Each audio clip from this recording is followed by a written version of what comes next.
All right, welcome back. Last time on the show, we were joined by Brent Pope, and we bugged out over Blue Beetle versus Spider-Man. You watched, you listened, you voted. Some of you voted correctly, but we won't hold you to it. And now we're going to go back, and we're going to share our final thoughts, and we're going to let you know who really took the win based on your votes. I am Sam Proof on all the socials. This is my cat. That's okay. And if you find my socials, send me a spider emoji for bonus points.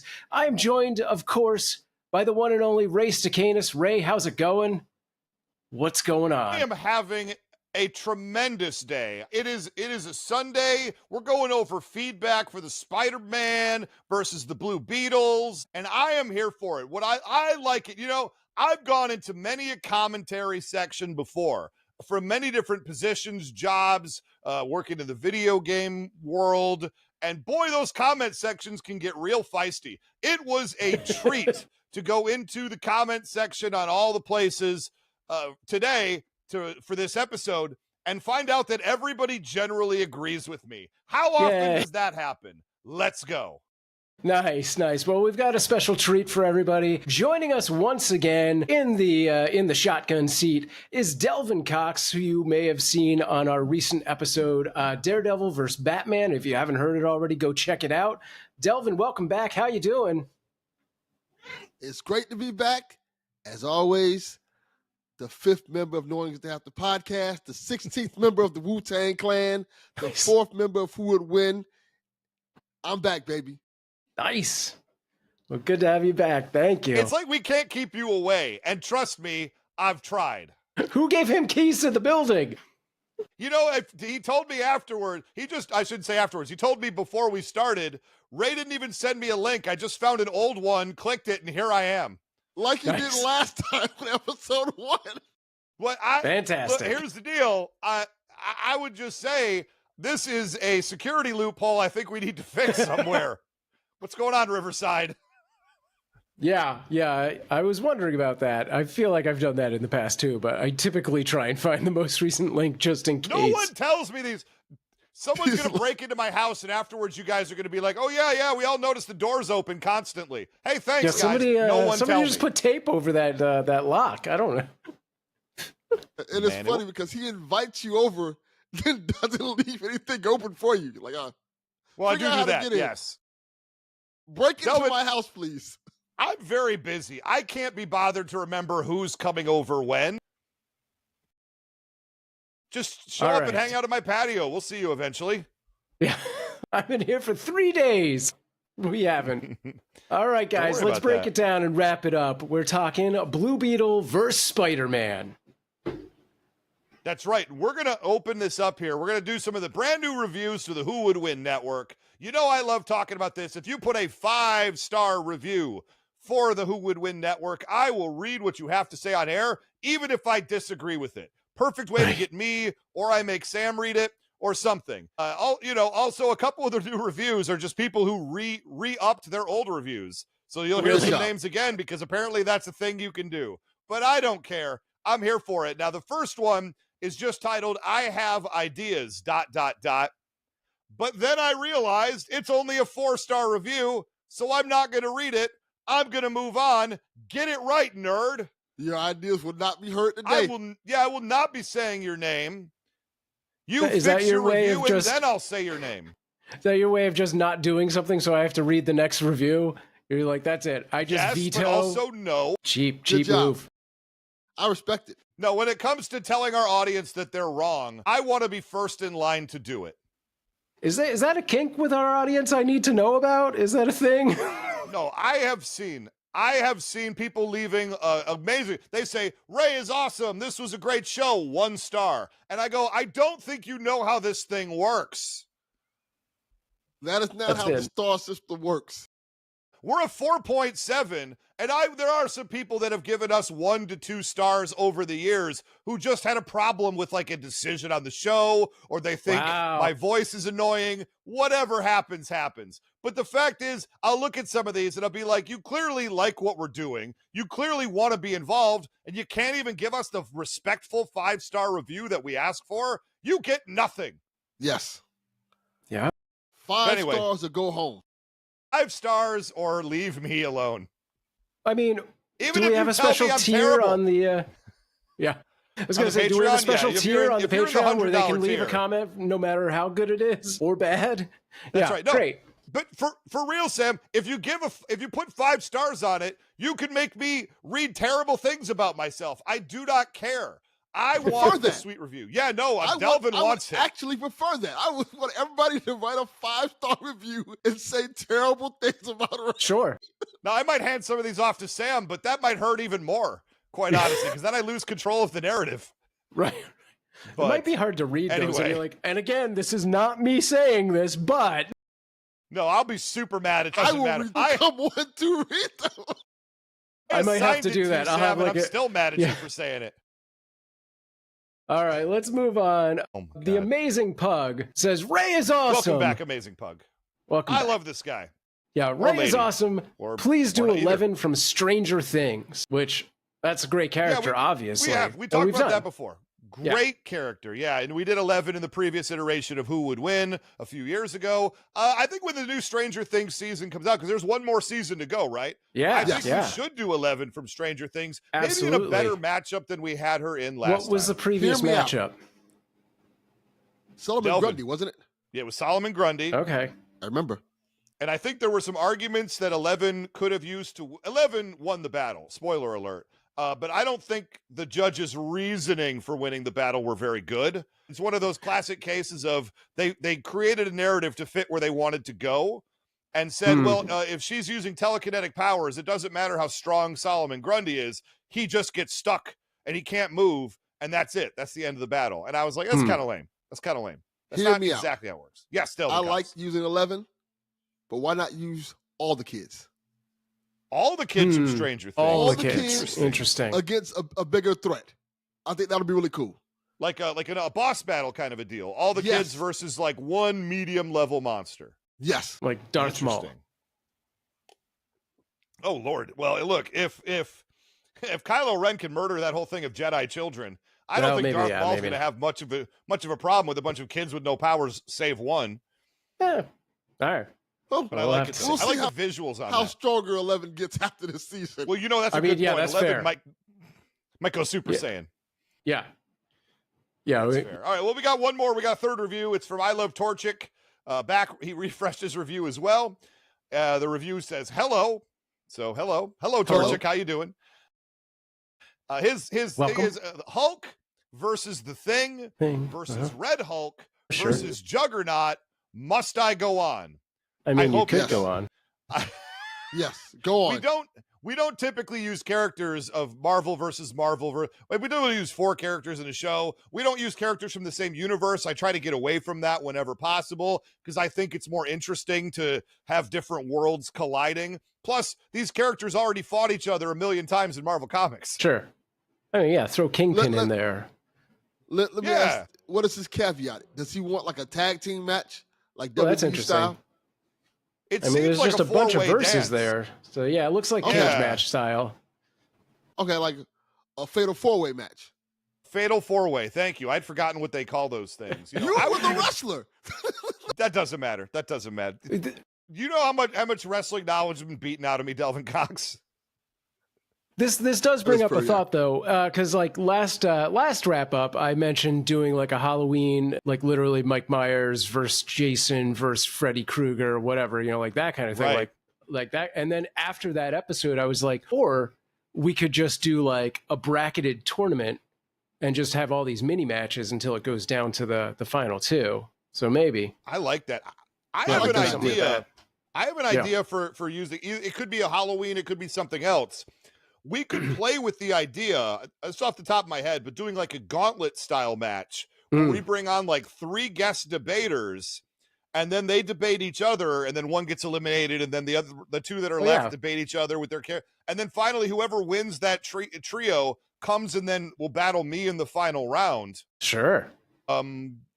And then, and then we could see what happens. That could be an ultimate sort of a competition. And we could do that. It could be maybe even a slightly extended episode with a little bit, 1 round and then judgment, 1 round and then judgment kind of a deal. So you really got to put your points into 3 minutes. That would be a real interesting challenge. And if That's we did it with interesting, yeah. horror icons, maybe there's something there. That's not a bad idea. For sure. I like that. And we got plenty of time to work on that because October's a whiles away. It'll be here sooner it's than you closer know. than you think, Sam. Closer is, than you it think. is. I'm working on something It for is. October I right guess- now. I'm like, oh. That's Ain't true. that the truth? Yeah. So All we right. have the we moving on. Yeah. What do we have here, Sam? All right. So the final tally is in. It's overwhelming. I think this may be the one that is the most weighted to one side we've had so far. And drum roll. We don't have a drum roll effect. No. All right. Hold on. I do have a drum roll. I know. Hold on. I have one, Sam Proof. Let me just get it queued up. Oh.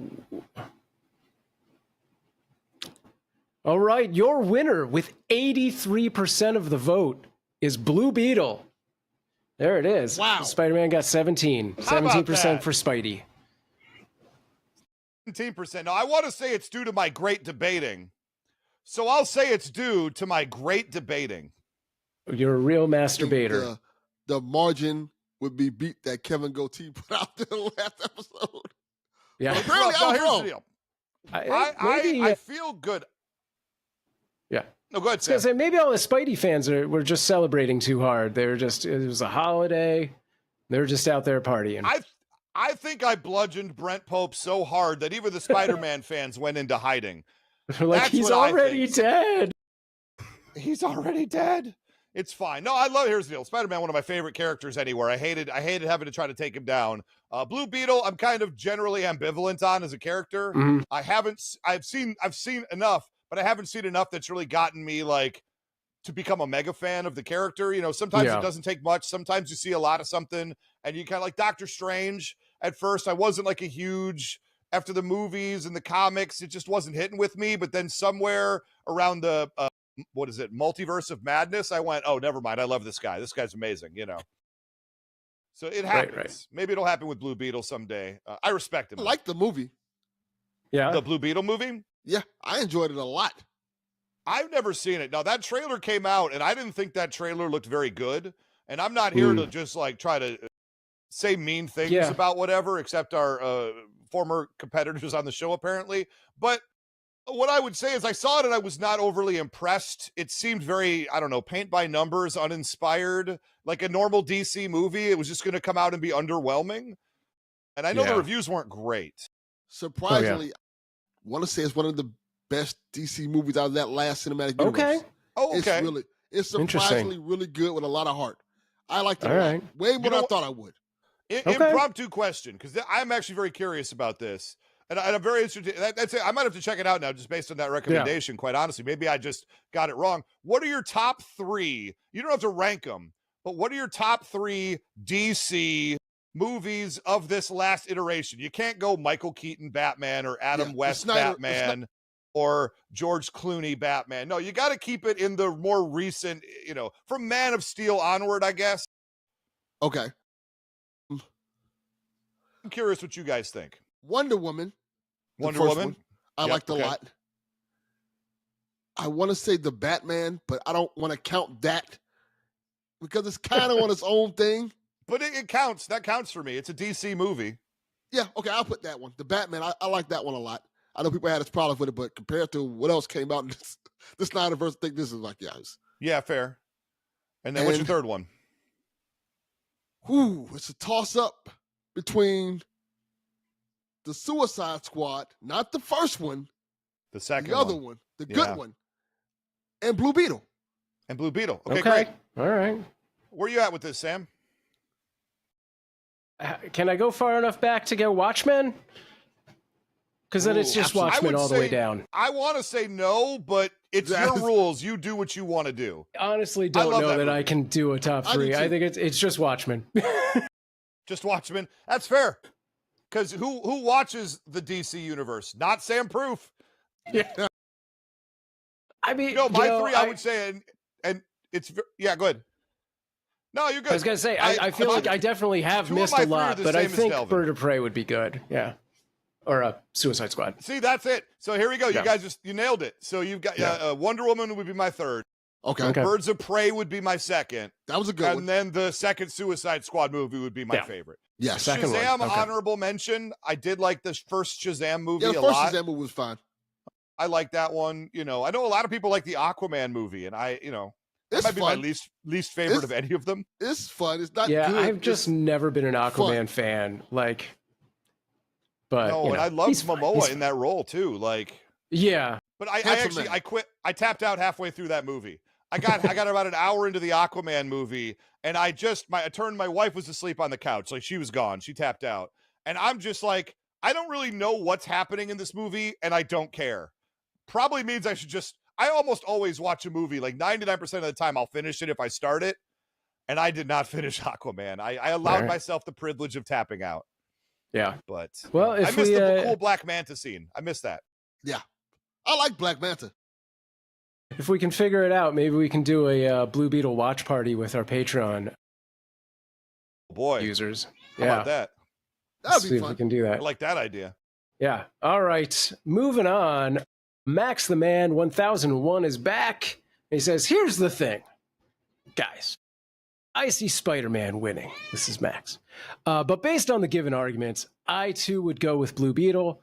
Brent should have There you said go. some of Spider-Man's best takedowns along with Yep, that's all, folks. Blue Beetle's losses, but never did. Much like Brent serves up breakfast, he served up a win for Ray. Yeah, Well, who could blame him? Wow. there you go. Thank you, Max That's the Man. fair. Yeah. You know what, Max? I'm going to give Max credit because when this battle was first announced, I was a little worried that people would just pick their favorite character. And I'm like, okay, Spider-Man's probably going to overwhelmingly win and people are not going to listen to the arguments. Yeah. But it seems like the Who Would Win audience listened to the arguments, and for the most part, it was like, well, Brett Pope, you didn't bring enough. We like Spider-Man, but you didn't bring enough to win this battle. And I think that's a fair assessment. Is that where you came down after listening to the episode, Delvin Cox? I think so, yeah. I think Brett Pope did a good job. I think there was a lot of things he left on the table that I thought that he could have used to his advantage, and including, like, if you look at Spider-Man's rogues gallery, Spider-Man has some of the best rogues in comics history, including a character named the Beetle. You know, Yeah, fair. He has Sure. multiple characters that have the similar tool sets and abilities as Blue Beetle, and I wish Brett would have went a little bit more detail with those characters. Like, Yeah. Venom's a good example, you know, in terms of kind of creating his own weapons on the fly and things like that. There are a lot of different characters that in the Spider-Man universe he could have kind of went to. I'm surprised he didn't. Yeah, because Spider-Man uses his brain a lot to outthink people. Like when he got the Juggernaut like stuck in like cement or something. You know, and there's a lot of good moments like that. And, you know, sometimes when we're doing these battles, I'll let you in on the thought process a little bit. You know, I come in not really knowing. I have an idea where I think they should come from with the counter research that we do for the show. I have an idea how I would approach it. And it's always interesting to have sort of a unique approach. But then sometimes people will come on and then it'll just be like a moment where I'm like, oh, they're slipping. Like, you know what I'm saying? Like you just get that one wild pitch in the baseball game. You're like, oh, I think or the they leave 30 seconds on the clock before the timer chimes. Yeah. That was it. That was the moment, was when he had 30 plus seconds to go in round one. He mentioned a very powerful thing that he wanted to bring up.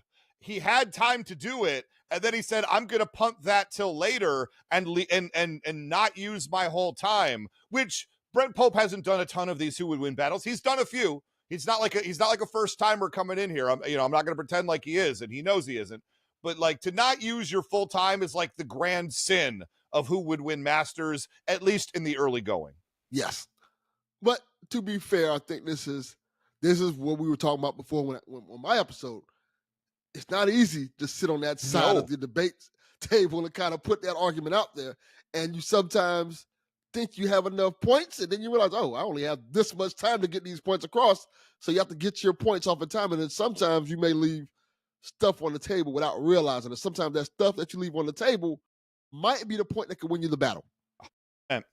You know, and also like sometimes it's the counters too. A friend of the show, Matt Harris, said many times as a judge, he goes, the counterpoints are where the battles are won and lost. Yes. And you better come with some good counters every time. Yes. You know, so I'm going to read the next one here. Forbidden Mob, buckle in. Forbidden Mob has a lot to say because Forbidden Mob wrote one comment and then came back like 2 hours later and added a part 2. And another thing. That's right. He Columboed us. I had some time to think.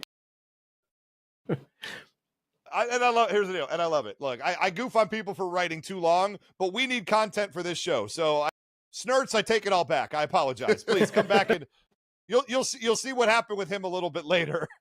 I take it all back. Give me another novella. I need the content.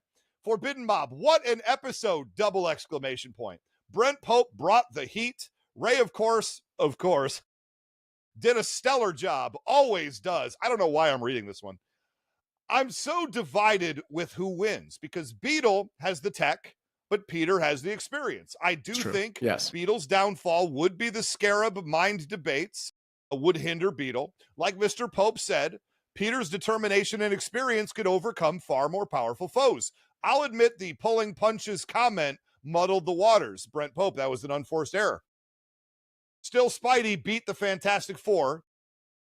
He fought and beat the X-Men and won against the Juggernaut. But Beetle did beat Lobo in a one-off, which is impressive, but it is still a one-off. I'm probably in the minority according to this poll, but Spidey takes this. Well, probably. LOL. It's close, okay? Amazing episode. This is peak Who Would Win content.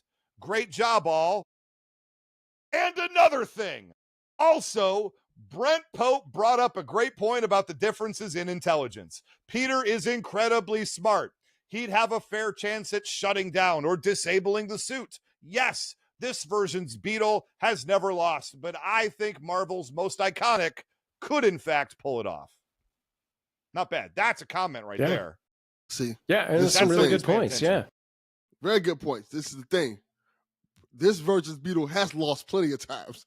Brent Pope just didn't mention any of the times he lost. Didn't bring it up. This is the problem. Yeah, and you know when you're, well, I'll say right now, because these are timed rounds, and the person who's the guest, the guest debater, has 3 3-minute rounds and 3 1-minute counters, which means they have 12 minutes in the episode total to make their case, right?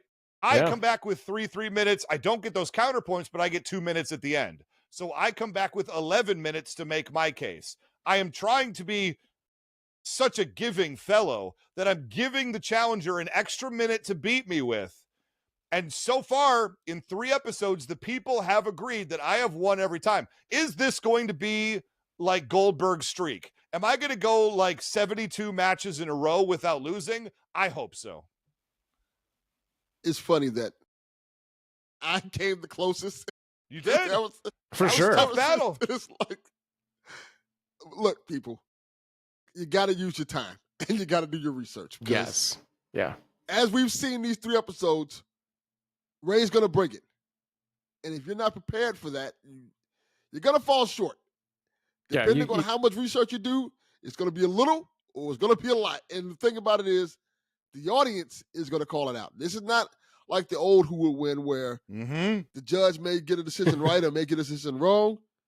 You can't yell at Sam for this.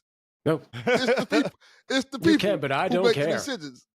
Yeah, that's right. People make decisions. So Sam gives a decision just for the sake of that episode, right? Yes. We don't assume that Sam's decision is the final authority in any way whatsoever. Nope. Now, it happens to be that Sam has agreed with the people in every single match. Yes.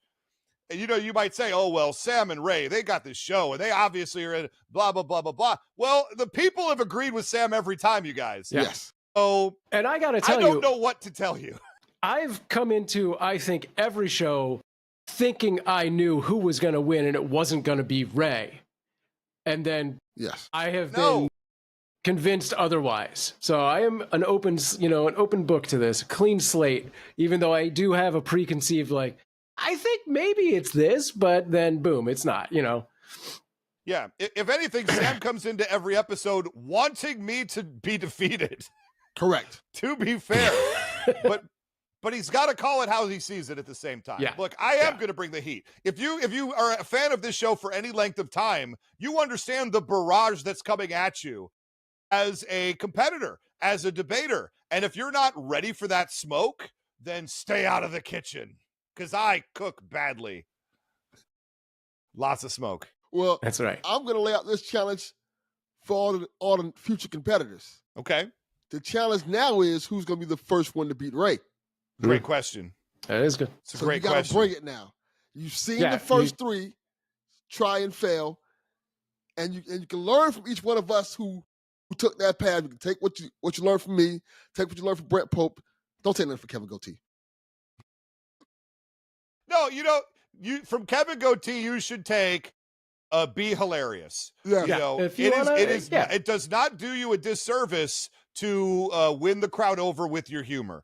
And Correct. I think Kevin did a great job with that. He did. Yes, he did. But take what you learned from us three. You bring in what you have to bring to the table. Absolutely. And use those tools that you got to beat Ray. Yes. And I will say we have the next few matches booked out. We know what some of the matchups are going to be. I'm only going to share the next one at the end of this episode. But we have some judges, not judges. I always say judges. I got to get used to the new format. We have new debaters coming in. A couple of them are names you may have seen before on recent seasons of the Who Would Win show. And we have two new debaters, completely new. You have never seen them on the show before. And I expect both of them to bring absolute fire. We also do still have a couple of people I haven't had a chance to get back around on in what we call in the hopper. People who have sent us the demos, and we think they did a good job, and we need to get them on here. But we only make so many episodes a year; it takes so much time. But we have some people, and I want to say there are openings. If you want to send your 1-minute demo of you arguing to whowouldwinshow@gmail.com, and you think you're ready to engage, I'm here for it. I don't care, at this point, what your social media following is. That was a big deal for getting judges on. I want people who are going to bring the heat and make good episodes of this show. And I want passionate people, and I want knowledgeable people. And if that's you and you listen to these shows, you'd be like, I could beat that guy. Well, come prove it, bucko. All right, let's move on to the next comment. Ken Turner says, with what was argued, I agree with the decision. If Spider-Man had the Iron Spider suit, he probably would have won. He has more experience in fighting other enhanced individuals, that if the tech was equal, Spider-Man's experience would have won it. That's a fair thought. I mean, maybe. That's a fair look. I thought the tech argument was the right one to bring to the table. And it seems like from just listening to the people, that's the one that resonated the most with our audience. So I like it when I'm right. Because I brought arguments I thought were great before, and they've hit like a lead fart. So I'm sorry, Delvin, go ahead. I agree, but I think some of that kind of got slept on is that Spider-Man has a lot of tech himself. He does. I think people, because Spider-Man is so awesome and powerful, people can kind of forget that he has like multiple versions of his tech, like, tasers and spider trackers and a whole bunch of other things that he has to his disposal that people just kind of neglect. Let me tell you, if I was repping Spider-Man in that battle, I would have 100% brought the symbiote suit. I would have brought that onto the table. I mean, look, it's not Venom per se. It's Spider-Man with the symbiote suit. But if you're allowing the Scarab, you got to also allow the symbiote suit. I wasn't going to tell Brent Pope in any chance to make that argument, but I can say it now that the battle's over. If this was reversed and I was doing Spider-Man the opposite against Blue Beetle, that is where I would target my argument 100%. I would 100% would have used a symbiote suit, especially considering that the symbiote suit is not a one-time thing for Spider-Man. No, not at all. No, it's been around for a while. That definitely should be on the table. And it comes back over and over again. You're right. It's not just a one-shot. So listen, and that's my freebie for the day. We got to get Brent Pope on, and then he can do Blue Beetle, and I'll do Spider-Man, so I can beat him again. Right, man, that would be embarrassing. And this is what I was talking about before. This is the next review. Snurts, in a reply to Ken Turner's comment, just says what Ken said. Snurts, I get it. There you go. I get what you're doing. I'm sorry. I should not have called you out so strongly for writing a long one. I want long comments now. It's like every episode, his comment gets shorter and shorter. Next time, it's just going to be ditto. Yes. Hey. He's going to be on there just saying, yeah. Like he's me on Threads replying to something. Yeah. Unbelievable. Snurts, all right. You rascal. Snurts, please. Yeah, add more. Do it up. All right. Josh Marin, taking a page out of Snurt's book, just says Blue Beetle. Yeah, he did. And this was a comment on one of the first posts that we made about it, looking for the comments. And, you can tell who listened to the episode and who just saw the picture and made a comment. Yes. And, I think Josh has been on this list a couple of times with short comments saying that this is my opinion. And you know what? I'm reading it here, so obviously I don't hate it. Yeah. I'll take what I can get.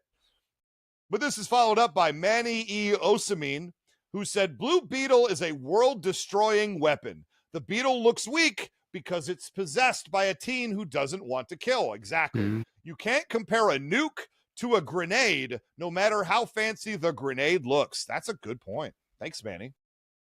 Yeah. That is a good point. Yep. Look who the next one's by. I mean, should we? I guess he doesn't have access to the sheet, so we can't have him just read it in his own words. Hold on a sec. Oh, I know. Hold on a sec. Well, I'm gonna put it on screen, Delvin Cox, and then you can just read it. Okay. Let's see. Off your own screen, okay? Okay, perfect. So here we go. Let me just do this. Why is it not working all of a sudden? Because you're trying to show it to me. Read it in the chat, please. Okay, let's see. Let's see. No, here we go. Here we go. This is it right here. Now I can put it in the chat. Showing it on stream. Delvin Cox says, never trust a man with a mustache. That was a response to Brent Pope's mustache. That was a response. Brent Pope was shooting a movie. And when we recorded that, Brent Pope was shooting a movie over in New Mexico. And he, I can't talk about what he was doing in the movie, but it was a character that needed that mustache. And honestly, based on what my understanding of the movie is, it's going to be amazing. Do you want to see Brent Pope just in a role that will shock you, and a role that he was born to play, in a role that, let me say it, kicks a lot of butt? I don't know what this movie is even called, but when it comes out, we are going full court press to help it in every way possible, because I want to see this movie. So I'm going to buy 6 copies of it. Thank you. 3 of those will be bootleg. No, that's fine. We want everybody to get paid on the Who Would Win Masters show. Yeah, in the bootleggers. There we go. Nice. Fantastic. I'm going to read the next one. We've got Nate Ein78, who says, Blue Beetle, because hashtag Ray is right, ... again. That's right. Good job. This is the best comment section I've ever read. I can't wait till I drop the ball and people let me hear it, because I'm not going to enjoy that episode as much. I'm not going to lie. I'm going to enjoy that episode a lot. Yeah, we won't have you back for that, but who knows? Just find an old link and show up anyway. That link will be gone. That link is disappearing. I'll tell you that right now. What is happening? God. Yeah, But and thank Delvin you, probably Nate. I knows our appreciate schedule, you so very he can much. just pop in. Actually do. You guys, I found another security problem with our protocols. There are 2 shows that's usually recorded around this time. Right. That is correct. Boy. Sam, we got 2 All left. right. Let's bang them out. All right. Gabe Ingrata says Blue Beetle should win. Well, and he did.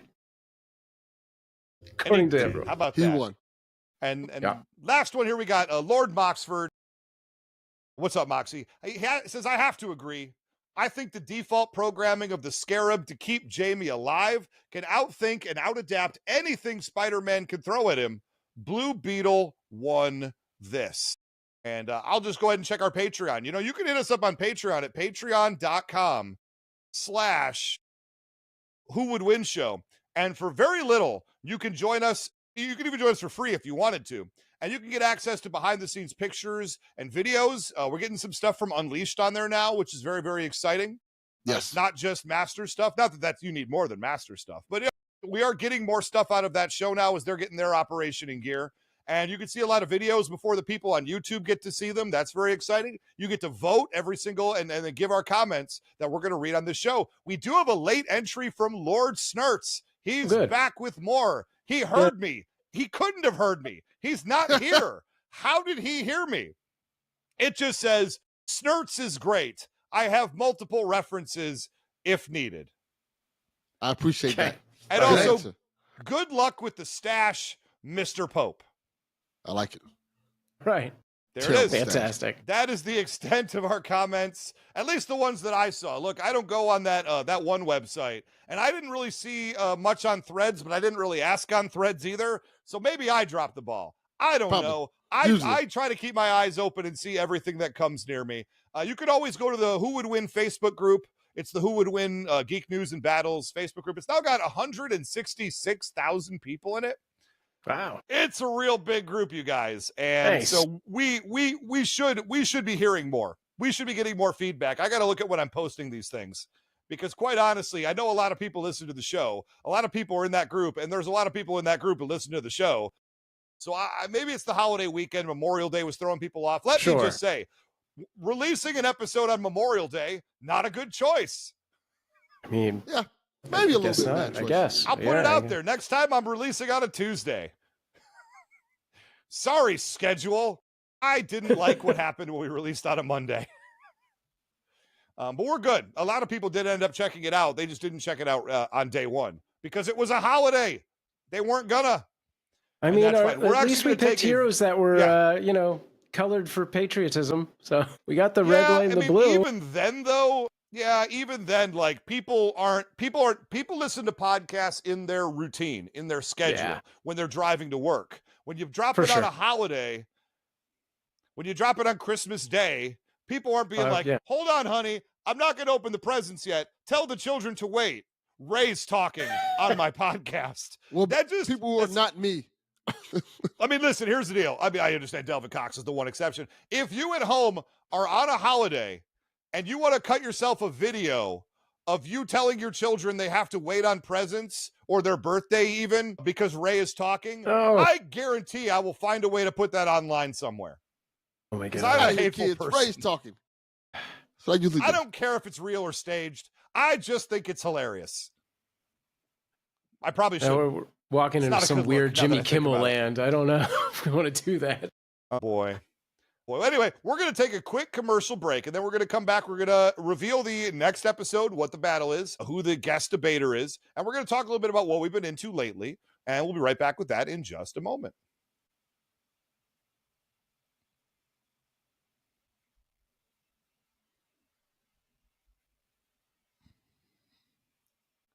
Wow. Was that an eternity for you guys? It was like 9 for me. I'm definitely buying that product that they just said. That service sounded very useful. What a game changer. Let me tell you, T-Mobile, holy crap. T-Mobile is legit. That's the real thing, you guys. T-Mobile, wow. I was today's years old when I learned I needed that there thing. Listen, I'm just saying, last time I listened to the last episode, there were like 3 T-Mobile ads on it. Yes, there were. For somebody, that's gonna be wild that I just said that. Because we don't actually know what the ads are. Not even a little bit. No. McDonald's loves us a lot too. I don't know what's going on with that. But I'm loving it. Did you know that the rapper Pusha T came up with that? Really? I did not. Yes. Pusha T and Justin Timberlake. And Justin Timberlake. Now, I'm not surprised those two know each other. Yes. But I am surprised by that. The greatest is those the Brian Cox ads. Brian Cox, the great actor from, Succession most recently. I know him from X2 and from the Hannibal movie. Mm-hmm. What was that old Hannibal movie called? He was the first Hannibal Lecter. A lot of people don't know that Brian Cox from Succession is the first person to play Hannibal Lecter on screen. Manhunt, that's what it was called. A great movie. Different take on the character, but, he's an excellent actor, and it's well worth checking out. Okay. I don't even know why I'm doing a rub for that right now. It's just, that's how I feel. What if that was the commercial? That would be impressive. No, oh my God. A commercial for like 1986's like Manhunt movie on yeah. DVD.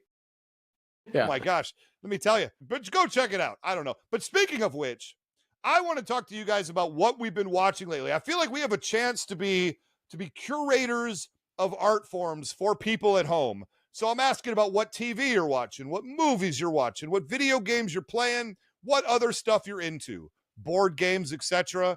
We're having a lot of wild times. Delvin, you're our guest here today, in theory. So go ahead and start us off. What have you been watching and into lately? Surprisingly, right before I got on the show, I watched that Looney Tunes movie, the day the Heck yeah. Earth blew up. Okay. It was really good. Yeah. I loved it. I saw it in theaters. I loved it a lot. Yeah, I was surprised how good it was, how entertaining it was. I'm like, wow, why don't we get more movies like this? Why don't we? Apparently, there was another one that was supposed to be coming out.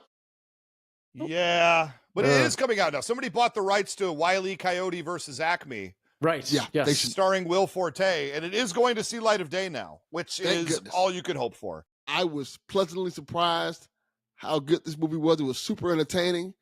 It was a good blend of what old Looney Tunes were and modern Looney Tunes. I was super excited for it. It's a great movie.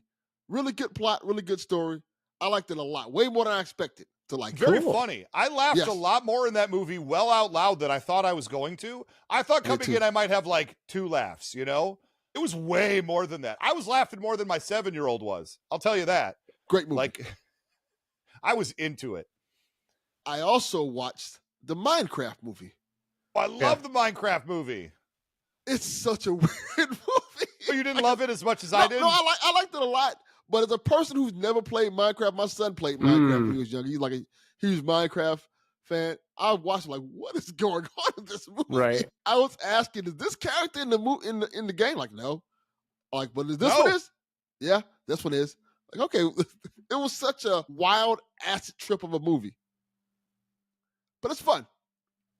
I'm a big fan. How much did the movie end up making? It grossed over $900 million. It missed the $1 billion mark, which honestly surprised me, but it is easily, by quite a bit, the #1 movie of the year. Now, Lilo and Stitch is probably going to give it a run for its money. For sure. Have not seen that one yet. I want to see it though. I'll talk about that one in a little bit because I did see it, but I don't want to go next. Are you playing any video games? Watching any good TV shows lately? I am still playing Doom: The Dark Ages. Nice. It's really good. Very violent. My type of game. A lot of action. Beating up monsters. Yeah, I'm digging it. It's, You know, the wildest thing is Doom: The Dark Ages stars Jason Kelly as the Doom Slayer, or Doom Guy. He's your main character. Jason Kelly might be familiar to those of you who listen to Reclaim Detroit, a Vampire the Masquerade audio drama, as being the guy opposite me in episode 3, who I'm tricking the entire episode. That's the Doom Guy. that is wild. That's Same, cool. and Jason Kelly's been a guest judge on the Who Would Win show in the previous iteration, and an all-around awesome guy. He wants to do more vampire things, and I'm like, Nice. you sure? You're pretty I wish busy. somebody would write more vampire things for him. I don't know why I brought it up. I knew I was walking into a landmine as soon as I started. But yeah, if you go back and listen to the Michael episode, that's Mr. Jason Kelly, the Doom Slayer, the Doom Guy, as Jackson Johnson. So there you go. I may have something for him. Boy, there you go. There you go. Look at that. And last part, any TV shows, anything else, any board games, playing any Final Girl lately? I'm playing any Final Girl. What have I been playing? See, this is the problem. I buy a lot of board games, but I have been playing a lot of these board games. I have the same hobby. Yeah. I think Several that goes board all the games I way. need to play. I love it. The G.I. Joe one, the what is it? The Battle for the something, I think it's called. Battle for the Arctic Circle, Axis and Allies, G.I. Joe. I have it in shrink wrap still on the shelf behind me. I do as well. I have that one. I have the Masters of the Universe one. I have I think I got like 5 or 6. I still have 3 Transformers Monopoly boards Oh my that I God. just Oh my sitting in. gosh. There are 3 different ones, by the way. There are ones for the 80s series, one for the movie, and one for, I want to say, one of the 90s series? One to I show love and one to Transformers. go. What are we talking about? We got this. Yes. No, Very big Monopoly guy. I love Monopoly. I hate Monopoly. I'm a very famous Yeah. Monopoly hater. The Me only too. Monopoly I play is Little Mermaid Ariel Monopoly with my 7-year-old, and we only play for about 20 minutes until she gets angry. That's usually what happens in Monopoly. That's when you play with a 7-year-old. That's usually how it goes. That's usually what happens when you play with adults. Like, this Okay, game is granted, too maybe long. that's a problem with Monopoly, Delvin. Yes. Most I other love it. games with adults I play don't end that way. Yeah, like, I don't play this. We were playing for 3 hours. Yeah, I Please recently end it. saw that Monopoly much. released an expansion set that makes the game even longer, and I was like, "What is Great. wrong with you? That's Who what we wants need. that?" You're going to be playing for days. God. Just stab me. That's terrible. Sam Proof, what have you been into lately? Yeah, so we had some birthdays. It was my birthday and both of my daughters, and so we kind of round robin. Oh, thank you. How about that? We kind of do a round robin of every week. Someone gets to pick a movie. So I subjected them all to the Dungeons and Dragons Honor Among Thieves movie, which I'm not sure they really appreciated. Good. I haven't seen it. It was so good. It was really good. And you don't have to know D&D to watch it, but it definitely has some things there for those of you who do know it or watch the 80s cartoon. There's a couple of little references. It's a really fun time. Yeah, it was, I think, really well done. Yeah. Did Ray tell you I introduced him to a special episode of the 80s cartoon? We've not talked about that. No. For those of you knowing is half the podcast fans, you can find an episode with myself and Delvin Cox talking about a very special episode of the Dungeons and Dragons cartoon show that involves a pilot from what we will just call the losing side of World War II joining the team, who may have certain affiliations that shouldn't be flying in the year 2025. Yes. Oh my God. And they kind of talk around that the entire time, but they don't not talk about it. Yes. Wow. It is. Go check out Knowing Is Half the Podcast. Check out that episode. Watch that D&D episode. It's on YouTube. You can find it. It's called the time something. It's the time episode. And yeah, it is. It is an episode that, you're watching it for a little bit and you're like, oh, this is pretty normal. And all of a sudden you're like, uh-oh, we're going to some uncomfortable places here. Didn't know this was coming up. Jesus. All right. Yeah, check that out. That was pretty rough. That was a pretty rough episode. Yes. Yeah. But what else you got, Sam? No, I was going to say, if you want to go to some uncomfortable places, I finished watching The Handmaid's Tale. Watched the series finale of that. I was a huge fan of this series, and the last 3 episodes just fell flat for me. And I'm always the guy that, like, everyone else has problems with things, Walking Dead, Game of Thrones, and I'm like, I loved it. I went all the way. I thought it was great. You guys gave up because somebody's head got smashed in. Who cares? This was just so, like, built up, and then they were like, yeah, we killed one guy, and we allude to 36 other people getting killed, and then this whole sort of end, like, series finale, which I knew all of the big stuff had happened. And spoiler alert for anyone who's for some reason not caught up to it. But I knew that this series finale was just going to wrap up loose ends, which it kind of did, but didn't completely because they have a spinoff coming. Okay. But it's just literally went in such a weird nostalgic direction. And then there's some of this so what are you going to do now, June? Maybe you should, I don't know, write a tale. And it didn't just happen once. Once would have been ha. But then it happened again, and I was like, oh my God, I want to kill myself. You should write a Handmaid's Tale? Yeah. You should write a tale about that, all that time being a handmaid. Oh, come on, guys. I really wanted, and I knew it wouldn't happen, but I really wanted her to be like, we've got unfinished business. I'm the president now. Let's go. And then fade to black. Smash cut. That would have been great. Right, yeah. I'm going to say, this is an unpopular opinion, but I really like it in movies and TV shows where they say the name of the thing. Like in the Minecraft movie when they say, we're going to craft a mine. In other words, we're going to do a Minecraft. Right. I lost my mind. When they called John Spartan the Demolition Man, I lost my mind. I think it was Penn Jillette, the very famous Penn and Teller magician. He has a bit whenever he sees a movie in theaters, especially with his friends, and they're all in on the bit, is they'll just enjoy the movie. And the first time the title of the movie is said, they have a bit where they all stand up and do a standing ovation for 10, 15 seconds when the movie's title is said. And I kind of love that routine. I get because my wife hates this, but every single time we're watching a thing and they would be, I don't think they did this, but if they were to say that's why it's the Game of Thrones, I would immediately point at the TV like that one meme with Leo DiCaprio and be like, right, yes. That's exactly what I was thinking of. Oh, he did it. I think they did do that too, by the way. Maybe. think they But, did like- do it one Oh my season. God. Especially when it's a real weird title and I know they're doing it on purpose, I get excited. That's like the writers like patting me on the back and saying, "You get it. This guy gets it." And That's- I love what that. was- I don't think people love that, but I love that. No, not even a little bit. I had a feeling it would not be a popular opinion. There was that sort of zombie movie with Adam Driver and Bill Murray that had a really weird name. It was kind of an indie thing, but I feel like that definitely happened at some point in their what was that called? Now I have to look it up. Zombieland? No, It's not it had like a Zombieland, 'cause really Adam Driver no, wasn't no, in no. Zombieland. Yeah. It had a Bill really Murray sort was. of That's what like. Right. it was The Dead Don't Die. And it was Okay. literally What is this? one of those, like, God, it's like this small little indie thing. I don't know and this one. like, it's kind of got What's like up? a Wes Anderson feel to it. Not the visual of it, but the storytelling element of it, where it's, just a lot of character building, right? And like the intensity never gets to like 11, but it's interesting. And you're like, oh, it's a There are zombie so movie. many famous people in this movie. This is upsetting. It's a great, Yeah, I'm looking at it's it. a really Yeah, good movie. A lot of people.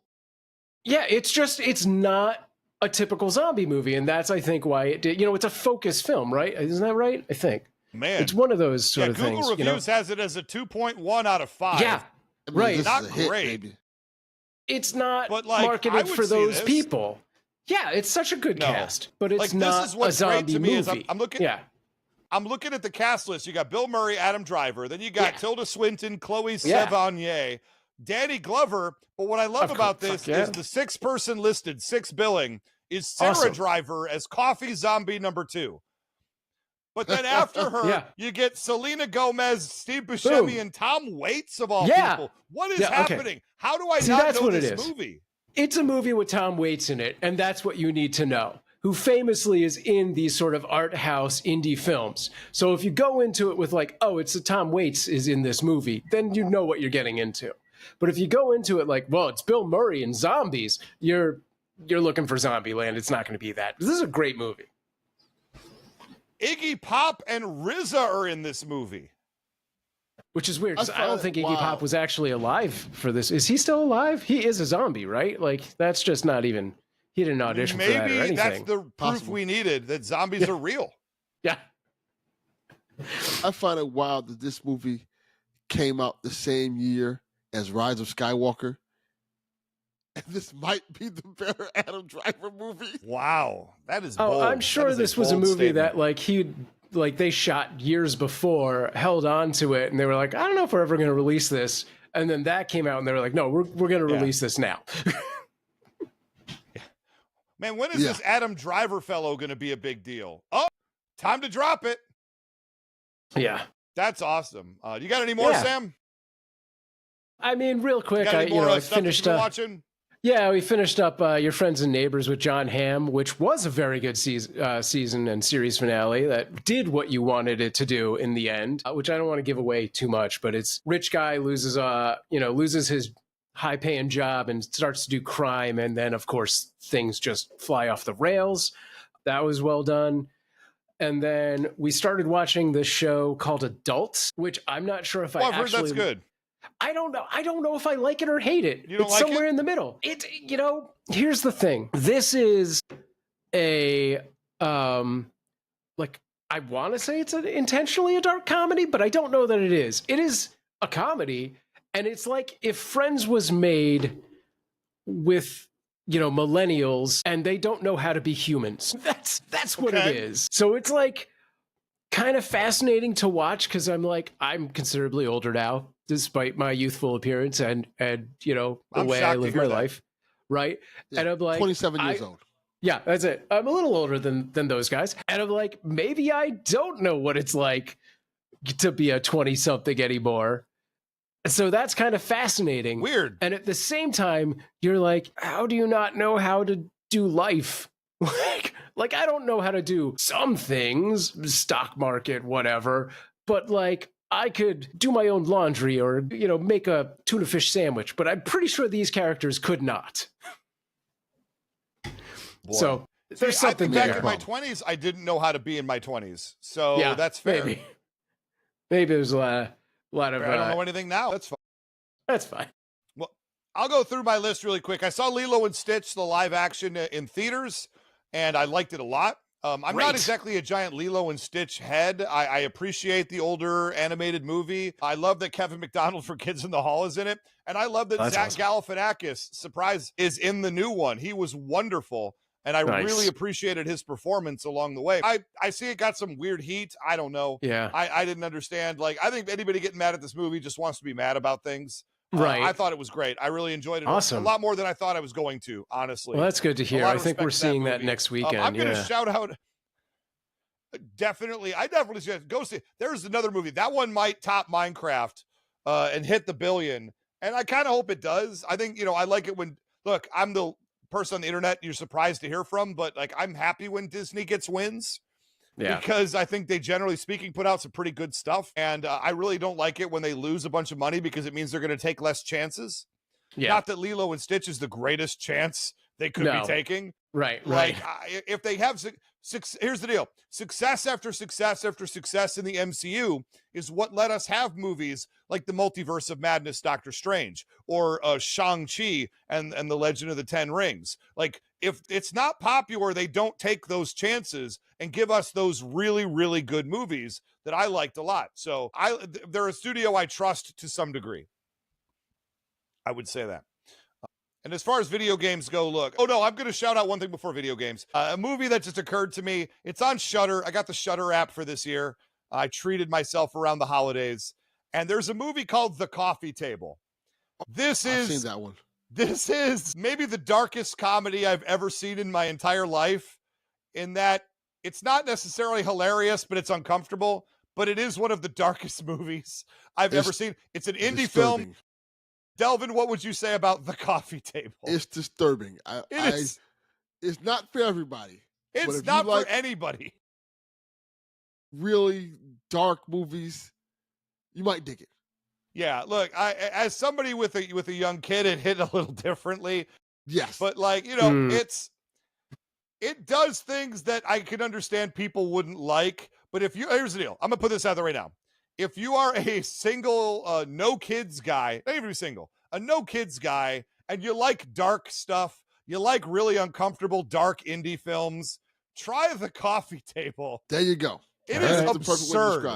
It is absurd to dark levels that I was laughing at the audacity of this movie to do the things that it was doing. And it for 90 minutes, it's not long. For 90 minutes, it somehow keeps it to like one location. You're in one apartment basically the whole time, and it keeps heightening.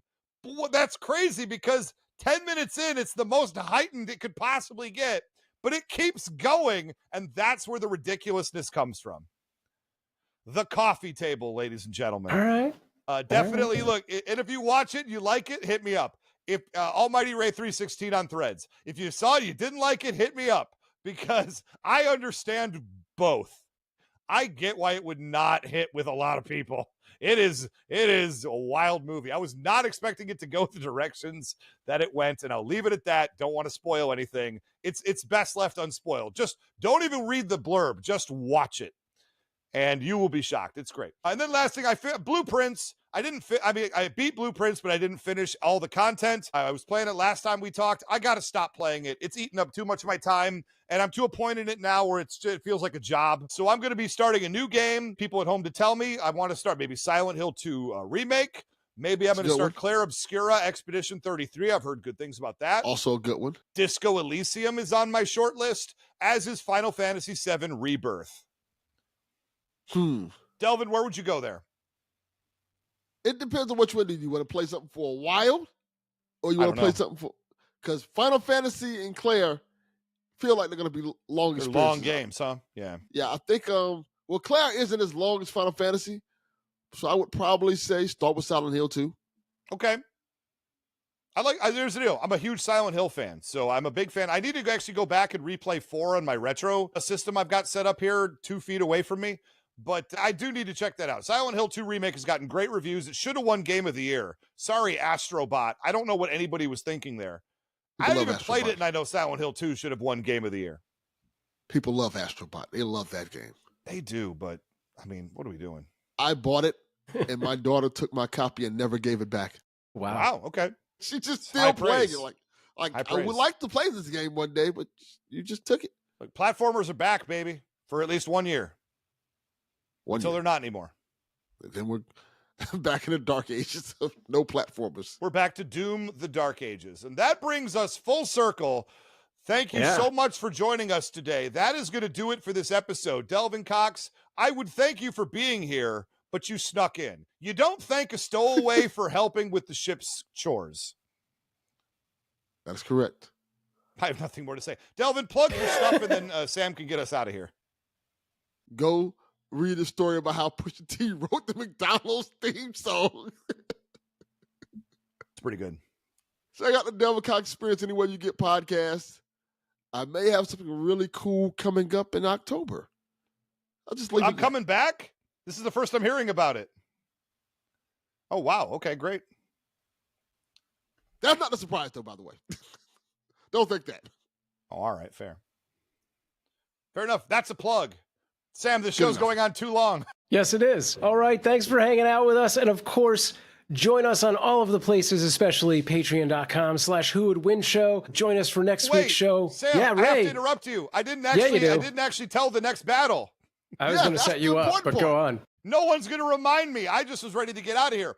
Mr. Ray Carcillo, who is fantastic. He's a sports guy. He runs the Geeks Who Like Sports podcast, which I was very recently on. Ray Carcillo is coming to debate me. This is going to be a tough battle, as we have Link from The Legend of Zelda from Ray Carcillo versus me, who is repping Sung Jin Woo from Solo Leveling. It's a video game versus anime battle, and I really hope you all take a shot at it, even if you're not into those two things. We are going to bring hot fire, and it's going to be a lot of fun. I'm excited for it.